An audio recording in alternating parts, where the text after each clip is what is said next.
I had a follow-up question to that, but before I do that, as an English language arts teacher and an ESL teacher, I want to say that actually English language arts classes are moving much more towards using those different text features, the graphs, and all of those things. They are today. Yeah, and the Right. Common Core has been pushing that, but some places have been doing it for 5 or 10 or even 15 years. So if you feel like you need help with teaching the kids those things, go see the English teachers at your schools. Yes. Because they're getting a huge And dose of this from Common Core right now. the communication across teachers, across disciplines, which is generally rather weak in schools, is very important for doing this cross-discipline. So at the elementary school, it may be 1 teacher. But the high school, it's 3 teachers, or 4 teachers, or 5 teachers dealing with the same student. If they don't know what one another's doing, they can't build on what one another's doing. So yeah, communicating. The science teachers have, in the last couple of years, been asked to do more on the language and literacy front than in the past. Not that they shouldn't have been doing it in the past, but it's a more explicit demand today. And science teachers will often resist that because they say, that's the language arts teacher's job, that's not my job. All I'm saying is, they actually have to both work together so that that skill is developed both places with consistent language about what it is you want them to do. So the science teacher may not know the language that the language arts teacher is using around these skills, and yet they're trying to teach the same skills. Well, it helps the students a lot if they're also using the same language to talk about those skills. For example, arguing from evidence, right? Evidence, arguments, whether it's in science or in math or in social science or in language arts, has plain reasoning and evidence. What's different in the different disciplines is what counts as evidence and what kind of reasoning you're expected to do. But if you use the same language about plain reasoning and evidence, the students can see the connections as well as begin to hone in on the disciplinary differences. And they need to be supported for both things, the connections and the differences. Yes? It seems like through science there would be a good support for academic language, right? Well, specific types of academic language which scientists happen to use. Lots of other academic language which scientists don't use as much and other people would use more. So. Yes. I was just wondering if you have any suggestion as far as when you're teaching, trying to use the science background to teach language, if there could be a way of promoting also conversational language by means of the teacher being more accommodating. Yeah, discourse in the classroom promotes conversational language as well as the language of the text that you're calling. But you know, conversational language can also use academic words. They're not just for academic purposes. So really what's happening is you learn language by using context. And the context can be a conversation about science, or it can be a casual conversation among friends. Right? And the language you need for those things is somewhat different. You can't do everything in one situation. What I'm saying is the science situation supports a wide range of language skills and language development. Yes, if I need words for my parents-in-law, I may not learn those words in the science classroom, right? But that doesn't matter because as you become more confident as a speaker of a new language, you very quickly adapt to using that language in new situations and learning the words you need for that situation from the context where you're having that conversation. And I think that the getting over the barrier of being a speaker and a writer in a new language is a big, big step into any region where you're going to use that language. So that using the science classroom to help get over that barrier is what I'm advocating here. I don't claim that the science classroom can do the whole job, but I think it can be very supportive of developing a set of skills which then carry people further outside of the science classroom. Helen, thanks for a great talk, very interesting. My question is about undergraduate or university introductory science courses, physics, biology, chemistry. And I was wondering if you could say a little bit about where you think your talk made the greatest points of connection to those university courses and where there's the greatest disconnect between those types of courses.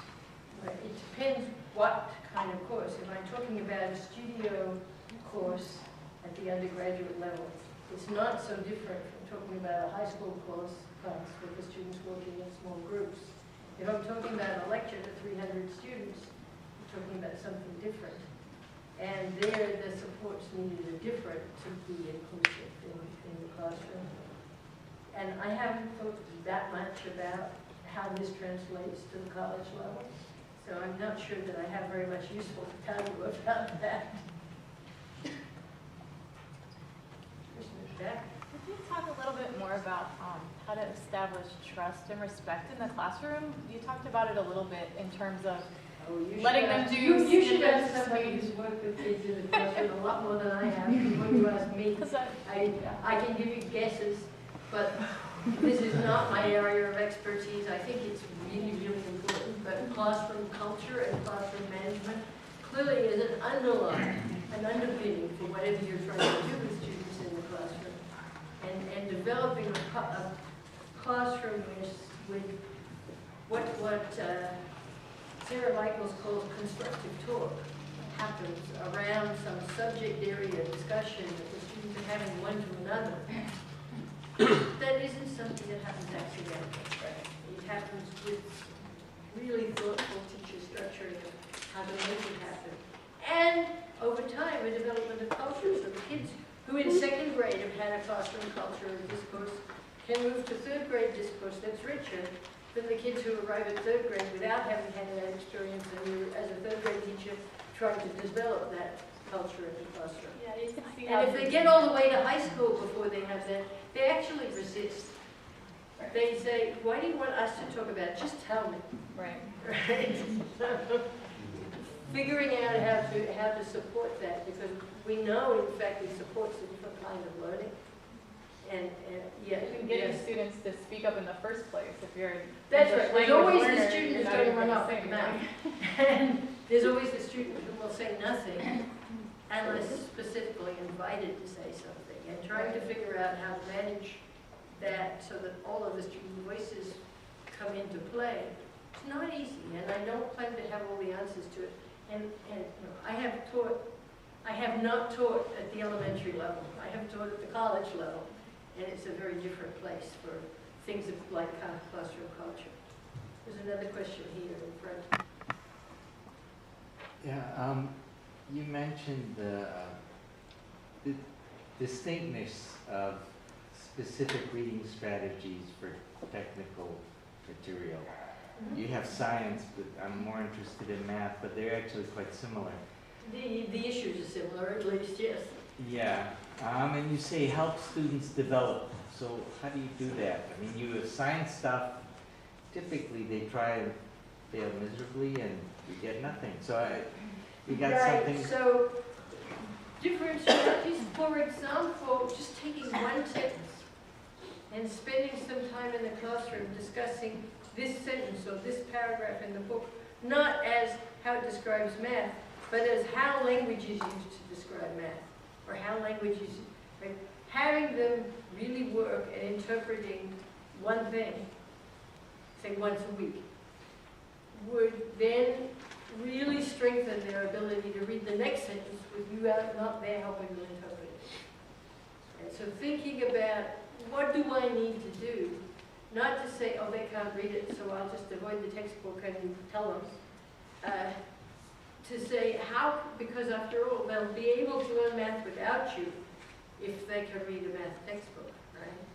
So how do you really use the textbook as a tool for learning to use the textbook? That's a trick, and it takes, and there are various people who've suggested various strategies for it, but the specific thing is you have to assign something that requires the reading and support in the classroom work where the students are not just reading along, but discussing reading among themselves, discussing a sentence and interpreting it. discussing a passage in the book and saying, well, I think it says this, and the other one saying, well, I think it says that. Let's try and figure out what it really means, and how do I translate these words into mathematical expressions, or these mathematical expressions into words. That's an exercise that you go back and forth with several times before you feel comfortable doing it. So there's many strategies. I only know a few of them, but people who really talk about learning math through reading, or learning science through reading, or learning science to support being able to read science at the next step.